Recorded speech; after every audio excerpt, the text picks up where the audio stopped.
Salve, salve galera, tudo bem? Meu nome é Gustavo Esteves e eu tô aqui essa semana toda com vocês falando sobre Analytics aqui na comunidade do Nil Patel, com muito orgulho, já agradeço mais uma vez o convite.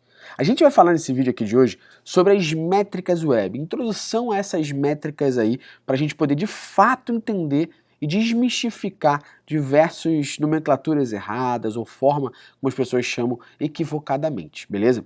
Então, antes de tudo, a gente precisa muito bem separar, deixar detalhado a diferença entre métricas e dimensões, beleza? Então vamos aqui já fazer essa primeira separação. O que são métricas e dimensões, né? Métricas são números, dimensões são informações. É legal a gente detalhar isso da seguinte maneira. Todas as métricas do Google Analytics, elas são divididas em dois tipos de métricas. Quais são? São as métricas count e as métricas ratio. Métricas count no Google Analytics são métricas que contam valores absolutos. E métricas ratio são simplesmente métricas que existe uma conta por trás. Sempre que você for analisar métricas, você precisa entender isso. E vamos entender agora a diferença de count para ratio. Métricas count são métricas que contam valores absolutos. Então, por exemplo, se eu sou um usuário, você que está me assistindo é um segundo usuário, nós somos dois usuários. Porém, agora eu quero saber porcentagem desses usuários que são novos, eu estou pegando de todos os usuários, quantos por cento são novos. Então aqui eu estou fazendo um cálculo entre duas métricas, usuários e novos usuários. Toda vez que você estiver vendo uma métrica que tem o nome de taxa, que tem o nome de média, ela é uma métrica ratio. E ela só existe porque existe um cálculo entre outras duas métricas, count. Dito isso, entendendo isso, a gente precisa agora entender que as métricas sempre vão estar à direita do nosso relatório do Google Analytics. Sempre que você entrar no relatório do Google Analytics e estiver vendo uma tabela, as métricas sempre vão estar à sua direita. Sempre. E aí é importante a gente entender que são as métricas que norteiam ali, em ordem crescente e decrescente no Google Analytics, a tabela que você quer enxergar.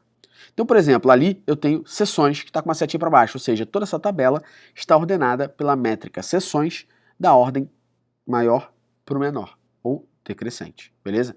Sessões, por exemplo, é uma métrica count, porque ela conta o número de visitas.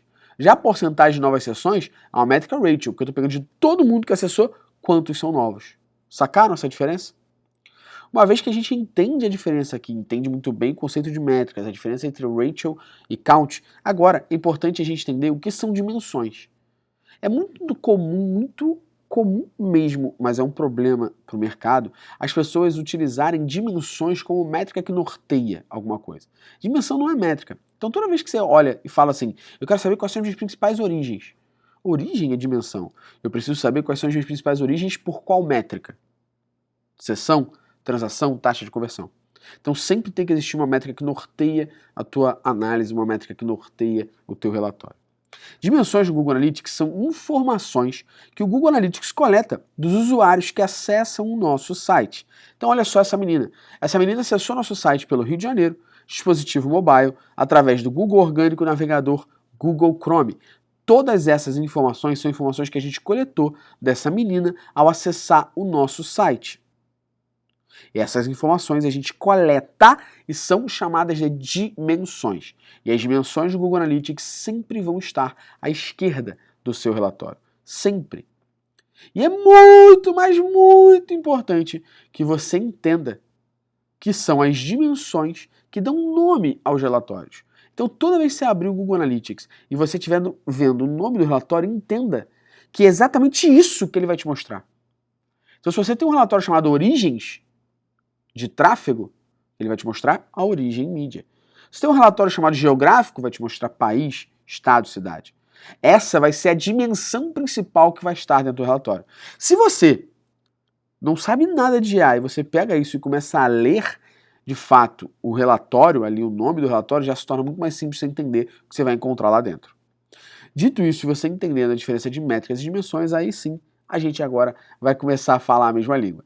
Então eu trouxe aqui uma lista de métricas que talvez você já conheça, métricas que você saiba como funciona e métricas que talvez você tenha um entendimento equivocado de como funciona.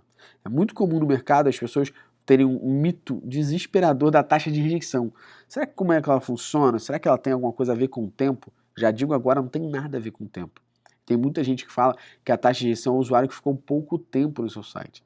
na realidade não tem nada a ver com o tempo que a pessoa ficou no seu site, beleza? Por isso, a gente vai desmistificar esses mitos aqui agora. Somos o Mythbusters de Analytics. A primeira métrica que a gente vai ver aqui são as sessões, beleza? A métrica sessões, ela simplesmente quer dizer pra gente os acessos que as pessoas fizeram no nosso site. Essa métrica antigamente era chamada de visitas, ou seja, se você utiliza o Google Analytics há muito tempo, talvez você chamava essa métrica de sessões de visitas, beleza? Hoje ela é chamada de sessões. Toda vez que você quiser saber qual a quantidade de acesso, tráfego, qual a quantidade da sua audiência, visitas, a métrica sessões é que vai te dar a resposta sobre isso, sacou? Então toda vez que você quiser saber visitas, acessos, tráfego, métrica sessões, vai te responder isso. Entendido isso, é importante você entender o seguinte: as informações de sessões, elas têm uma especificidade. Qual é? Elas expiram em 30 minutos de inatividade. Então, primeiro, o que seria uma atividade para o Google Analytics? Uma atividade para o Google Analytics, por padrão, é simplesmente o fato do usuário trocar de página. Por padrão. A configuração padrão do Google Analytics diz pra gente que se o usuário troca de página, ele está interagindo. Vírgula ou seja vírgula. Se você está numa página e você dá scroll até o fim, sobe, dá X e vai embora, você não interagiu. Então, os 30 minutos de inatividade vão contar você parado naquela página. Então, um exemplo na qual isso pode acontecer. Imagina que você é um streaming de vídeo e que cada videoaula tenha pelo menos 40 minutos. O fato de alguém ficar parado assistindo uma videoaula de 40 minutos vai ter gerado para você 2 sessões. E você pode ter um número equivocado de acessos no seu Google Analytics, medindo equivocadamente o número de acessos ao seu site. Se você sabe que é um e-commerce, um blog, um tipo de negócio que as pessoas vão trocar de página de forma rápida e conforme a navegação, é tranquilo, você não precisa se preocupar com isso. Porém, você sendo um streaming de vídeos, você sendo um site na distância, você sendo um player de filme, de esporte na internet, no celular, você precisa alterar o tempo padrão de sessão. Vocês já vivenciaram isso na vida de vocês algumas vezes. Só um easter egg aqui, enquanto eu falo para vocês para avançar para o próximo slide, é importante só falar que esse bônus que está aparecendo aqui para vocês, que é um QR Code e um bit.ly aqui, caso vocês depois queiram conhecer ainda mais, vocês vão poder revisitar esse vídeo toda hora, né? Mas caso vocês queiram também revisitar em outro momento esse vídeo, vocês vão poder simplesmente clicar no bônus que ele vai estar hospedado para vocês revisitarem, beleza? Porém, vocês já viram as sessões acontecendo várias vezes na vida de vocês. Por exemplo, quando vocês vão comprar uma passagem aérea. Quem aqui já não comprou passagem aérea, por exemplo, no caso aqui na Gol, e tem lá, ó, tempo de sessão. Você viu que a sessão, por padrão, expira em 30 minutos. Porém, na Gol está dizendo que é em 10. Gustavo, fiquei confuso agora. Que porra é essa, né? Por que uma expira em 30 e outra expira em 10? É importante você entender que a gente pode alterar o tempo padrão da sessão. Ela pode expirar no Google Analytics, tá? Expirar em no mínimo 1 minuto e no máximo 4 horas. Logo, se eu sou um internet banking que tenha sessão expirada muito rápido, eu posso diminuir no Google Analytics. E se eu sou um site na distância que tem 3 horas de duração, por exemplo, de uma videoaula, alguma coisa do tipo, eu posso alterar de 30 minutos para 3 horas, beleza? Então, sessões nada mais é do que os acessos, as visitas ao seu site, e além disso, ela tem essa especificidade de dizer pra gente que expira em 30 minutos. Se você tiver necessidade de alterar para menos ou para mais, saiba que é possível, beleza? Entendemos agora as sessões, vamos entender o conceito de usuários. Se você achava que a métrica usuários do Google Analytics eram pessoas logadas no seu site, lê do engano. Você se enganou bonito. Usuários do Google Analytics, na realidade, são computadores, na realidade, navegadores que acessaram o seu site. Se eu, Gustavo, gero 4 visitas, beleza? Para o site da Neil Patel, eu sou 4 sessões, porém eu sou um usuário. O que muda é o meu status. Se eu nunca acessei o site da Neil Patel nenhuma vez na minha vida, e eu acesso agora, eu vou ser considerado um usuário novo, porque eu não tenho nenhum histórico no meu cookie daquele site que identifique que eu já acessei ele alguma vez. Então serei considerado um usuário novo. Se eu já acesso o site da Newpatel com frequência, quando eu acessar de novo, o meu status troca e eu passo a ser agora um usuário recorrente, não mais usuário novo. Dito isso, entendendo essa diferença de usuário novo e recorrente, é importante você entender que não são pessoas, são navegadores. Então vamos entender aqui algumas complicações da análise da métrica usuários. Primeira coisa, eu, Gustavo, acesso o site da Newpatel o tempo todo. Eu agora fui e acessei na guia anônima. Sou um usuário novo, porque guia anônima não salva cookies. Eu acesso o site da Newpatel o tempo todo aqui no meu computador com o Google Chrome. Eu agora abro meu celular e acesso pelo Safari. Eu sou um usuário novo, porque são navegadores diferentes. Eu acesso o meu site da Newpatel o tempo todo aqui no Google Chrome no computador. Eu vou lá e acesso agora no Google Chrome no celular. Eu sou um usuário? Depende. Se você estiver logado no seu Chrome no computador e no seu Chrome no celular, você vai ser considerado um usuário recorrente. Agora, se você não estiver logado, você pode ser considerado um usuário novo, mesmo sendo a mesma pessoa. Entenderam as complexidades aqui da análise dos comportamentos que fazem você ser um usuário novo ou recorrente? Dito isso, é muito importante se entender que existe mais um fatorzinho que vai identificar se você é um novo ou recorrente. Vocês devem saber que no Google Analytics eu posso selecionar o período que eu quero ver os dados. Então vamos supor que eu selecionei o período do mês de janeiro como um todo de 2021. E eu estou vendo de 1 a 31 de janeiro os dados ali e eu consigo identificar os meus usuários novos e recorrentes. Porém, vamos imaginar que o Isai, o nosso Community Manager aqui, ele acessou o site da Newpatel em dezembro, depois ele acessou em janeiro. Ele vai ser considerado um usuário recorrente, certo? Ele tem 2 acessos, dezembro e janeiro. Perfeito, ele é um usuário recorrente. Porém, esse status de recorrente ou novo vai alterar de acordo com o período que você está analisando. Então, se você está analisando de dezembro até janeiro, o Isai será de fato reconhecido como usuário recorrente. Porém, se você setou somente o mês de janeiro, no mês de janeiro o Isai só acessou uma vez. Então o Isai seria reconhecido como usuário novo. Então, para essa métrica de usuários, é muito importante você determinar um tempo, um período que seja um pouquinho mais longo. É claro que se você é um site como a Newpatel ou como a Métricas Boss, que tem acessos bem fortes o tempo todo, o mesmo usuário, né, acessa várias vezes no mesmo mês, então você não vai ter um problema. Porém, determinados tipos de negócio, como o e-commerce da vida, que não necessariamente as pessoas compram 2 vezes em menos de um mês, você vai estar analisando uma métrica equivocada. Então é muito importante você entender que os usuários eles se diferenciam em todos esses tipos que eu falei, e além disso, é muito importante entender que o período analisado vai identificar se o usuário é novo ou recorrente. Dito isso, entendemos sobre a métrica usuários e é muito importante decretar aqui antes de eu avançar que não tem nada a ver com usuário logado, porque o Google Analytics não tem como saber essa informação. Perfeito. Avançando então. Vamos falar agora uma das métricas mais loucas do nosso mercado de marketing digital. Por que eu estou falando que é uma das métricas mais loucas? Porque tem um monte de gente falando besteira e falando errado dessa métrica.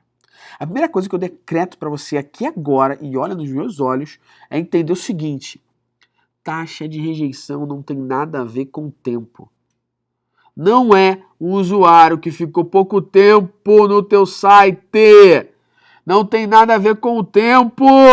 Porque eu estou até me exaltando aqui, né? Para deixar bem claro na sua cabeça que não tem nada a ver com o tempo. Taxa de rejeição, na realidade, mede o usuário que não interagiu com o site. Lembra quando eu expliquei em sessões o que são as interações? As interações, por padrão do Google Analytics, é o fato da gente trocar de página. Se a gente não troca de página, a gente não interagiu. Logo, se eu entro num site, desço até o rodapé, subo até o topo da página, aperto o X e fui embora, eu rejeitei, porque por padrão do Google Analytics eu não interagi. Respirou? Respirou. Então, taxa de rejeição mede o usuário que saiu do site sem interagir, lembrando que essa interação por padrão é o fato dessa sessão trocar de página. Check. É isso. É isso. Mas professor, Gustavo, e se eu sou um site de uma página só? 100% de rejeição, se não tem outra página para o usuário trocar. Ponto. Se o usuário troca de página, ele não rejeitou. Se ele sai na página que chegou, ou seja, se ele navega só por uma página, ele rejeita. Vamos deixar isso bem claro, entendendo um pouquinho aqui, tá? Se o usuário entra no site, dá play no vídeo, assiste o vídeo de 10 minutos, aperta o X e foi embora, ele rejeitou. Por quê? Porque ele não trocou de página. Claro, simples. Vamos ver se você entendeu mesmo aqui agora. Olha esse exemplo aqui. Você está dentro de um site onde a pessoa deu scroll, desceu, clicou para ver tabela de preço, ou seja, ela clicou para ver tabela de preço. Quando ela clica em ver tabela de preço, exibe um pop-up. Esse pop-up, a pessoa abre e aperta o X para fechar o pop-up e fecha depois o site. Para você, ela interagiu ou não interagiu? Se você respondeu que essa pessoa interagiu, você está errado. Lembra que, por padrão, a interação é o usuário trocar de página. Logo, o comportamento que nesse vídeo aqui que a gente está vendo daria para a gente um usuário com 100% de rejeição. Ponto. Ele não trocou de página, ele rejeitou. Olha esse outro exemplo aqui. Um blog tem um textinho lá, e nesse textinho tem um botão para continuar lendo. Você clica em continuar lendo e ele exibe mais texto para você. O usuário clica nesse botão continuar lendo. Ele interagiu ou não interagiu? Se você respondeu que o usuário interagiu porque ele clicou, você está errado. Interação por padrão é trocar de página. Logo, 100% de rejeição.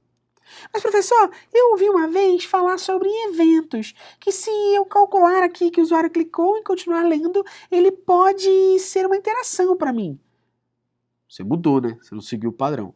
Então, gente, só para deixar claro, por padrão, é o fato de trocar de página. Porém, você pode pegar o seu Google Analytics e criar eventos. Eventos do Google Analytics são interações que os usuários dão com o seu site que não são mapeados por padrão. Você precisa mapear, beleza?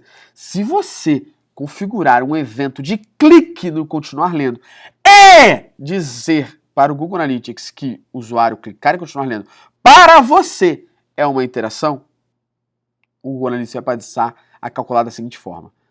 Se o usuário entrou no site, trocou de página ou clicou em continuar lendo, ele interagiu. Check? Se você não faz isso, por padrão, é trocar de página.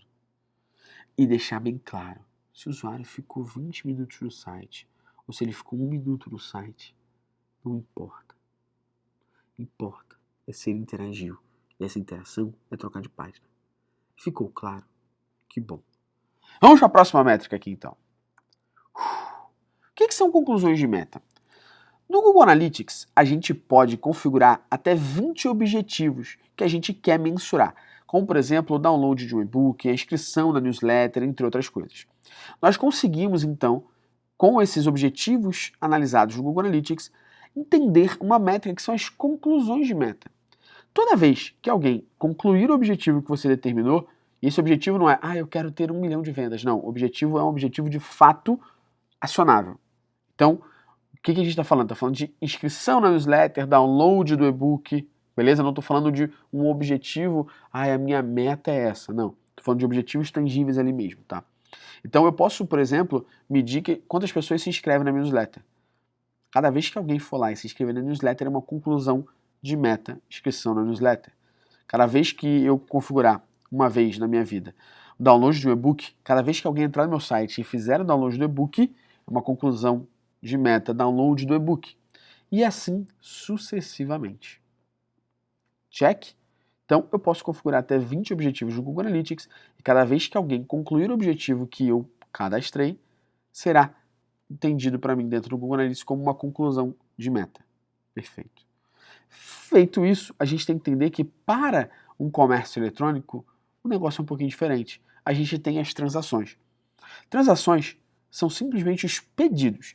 Então eu, Gustavo, acessei o site de um e-commerce qualquer.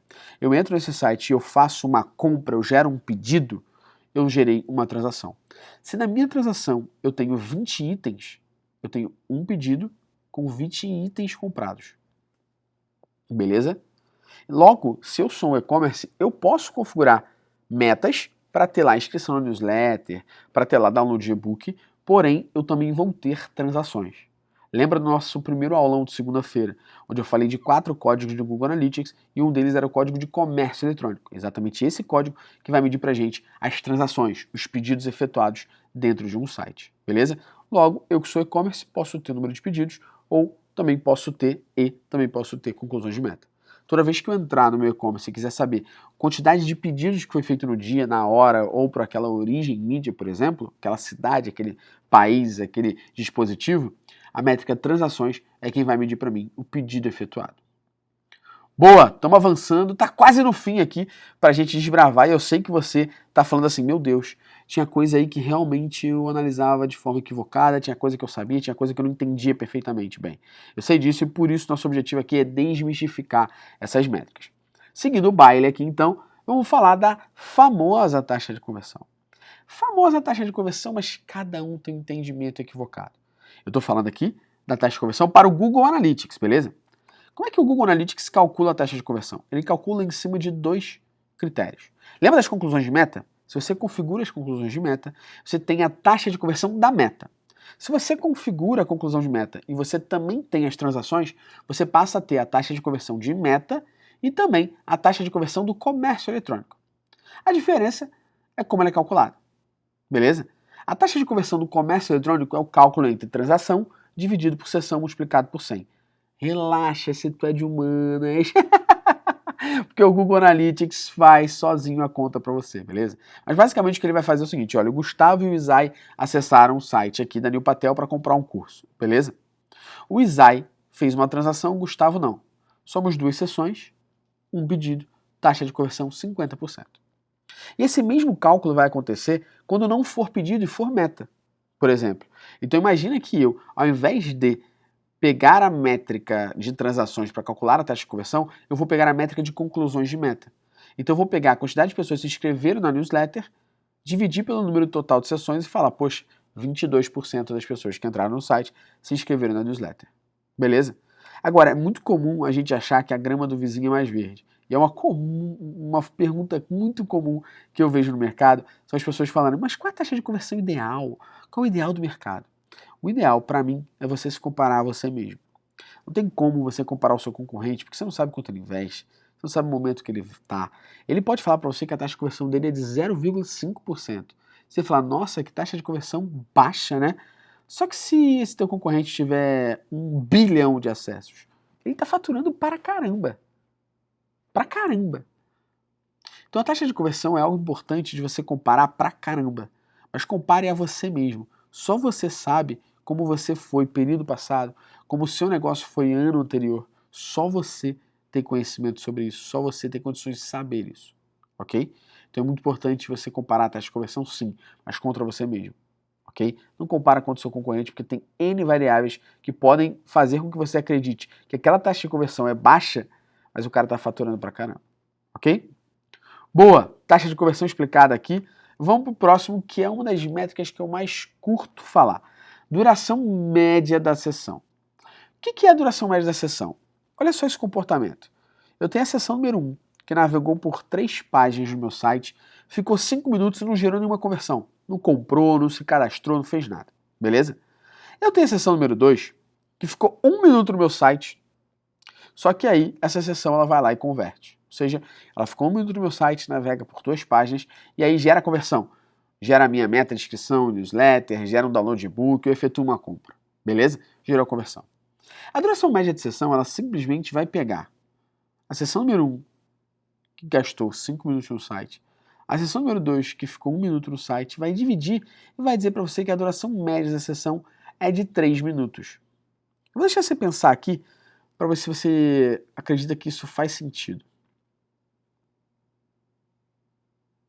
O senhor acredita que se você está olhando a duração média da sessão, baseando-se em 100% dos acessos, ela vai te deixar meio perdido?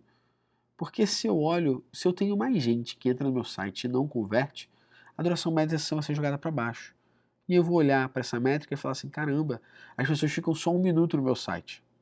Ou, se eu tenho uma taxa de conversão alta pra caramba, eu vou falar, caramba, as pessoas ficam 6 minutos no meu site, 5 minutos no meu site. A duração média da sessão ela, se for analisada perante 100% dos usuários, ela é uma métrica que a gente chama de métrica... Vou falar de uma forma para ficar bem claro na sua cabeça, beleza? A duração média da sessão, se for analisada perante 100% dos usuários, para ficar bem gravado na sua cabeça, ela é uma métrica burra! Não me xinga se tu tá de fone. Eu sei que foi lá no cérebro e voltou. Mas eu tenho uma métrica de sucesso que é assustou, gravou. Se você estava ouvindo aí, dei esse berrão e você se assustou, tenho certeza que você gravou, que a duração média da sessão, se for analisada perante 100% dos usuários, ela é uma métrica burra.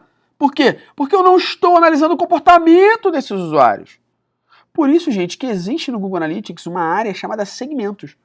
São as segmentações. Eu posso pegar e segmentar os meus dados perante quem entrou e converteu e quem entrou e não converteu. Com isso, eu consigo de fato pegar as informações e falar, caramba, quem entra no meu site e converte, navega por 5 minutos.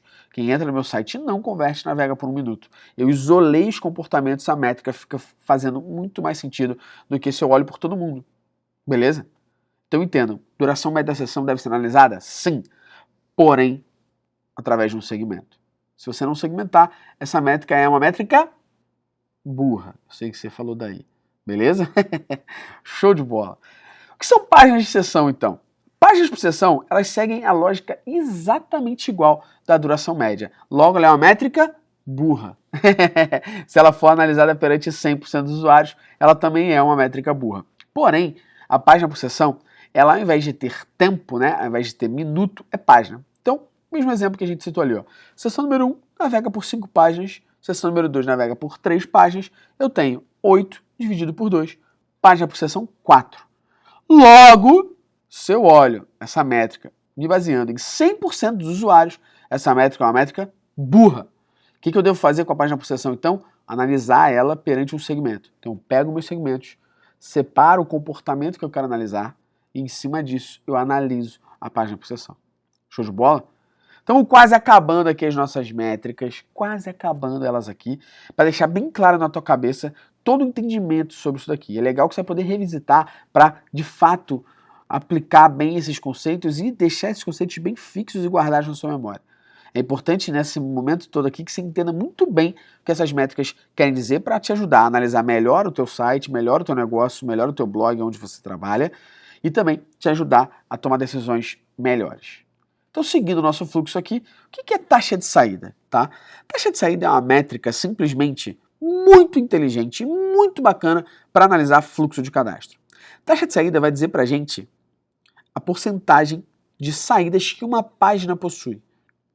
Ok? Porém, só é considerada uma saída quando essa sessão navega por pelo menos 2 páginas. Logo, respira. Se eu entro no site, aperto o X e vou embora, eu rejeitei. Check. Só naveguei para uma página, a interação por padrão é trocar de página, eu não troquei, eu rejeitei. Check.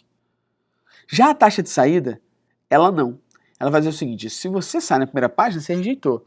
Porém, se você sai a partir da segunda, você gera uma saída. É bem importante entender a partir da segunda. Não necessariamente na segunda. Ou seja, se você entra no site, navega por 10 páginas e na 11ª você sai, você gerou uma taxa de saída naquela página.